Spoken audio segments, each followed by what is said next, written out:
Sosok Aguan konglomerat Palembang yang ditemui Marwarar Sirait pernah dipuji Jokowi. Nama Aguan dan tiga konglomerat Indonesia menjadi sorotan usai Marwarar Sirait mengunggah pertemuannya pada Jumat tanggal 8 Desember tahun 2023 lalu di Instagram. Sebab, satu pekan usai pertemuan itu, arah sapaan Marwarar justru mundur dari PDIP, dengan alasan ingin mengikuti Jokowi pada Selasa, tanggal 16 Januari kemarin. Keinginan Marwarar keluar dari PDIP lantaran ingin fokus menjadi pengusaha diungkapkan oleh Sekjen PDIP Hasto Kristianto. Lantas siapakah Aguan? Sebab namanya sempat disanjung Jokowi sebagai salah satu investor kakap di IKN. Diketahui, Aguan adalah pemilik dan pendiri dari salah satu konglomerasi properti terbesar di Indonesia, Agung Sedayu Group. Nama aslinya Guo Zaiyuan yang kemudian berubah menjadi Sugianto Kusuma atau Aguan. Aguan pada 1951,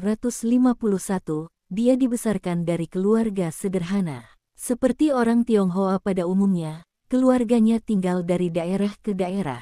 Tercatat pernah tinggal di Palembang dan sekolah di Sekolah Menengah Tionghoa Jugang Zongsui, sebelum akhirnya pindah ke Jakarta pada 1965. Dikutip dari buku Dalam 9 Jalan Pengusaha yang dikutip dari Tribun Sumsel dengan judul Kisah dan Inspirasi Pengusaha Tangguh Indonesia, 2013 persentuhan pertamanya dengan dunia bisnis bermula ketika Aguan menjadi penjaga gudang dan pembantu di kantor perusahaan impor. Kinerja yang baik membuatnya naik jabatan menjadi pengurus administrasi perusahaan.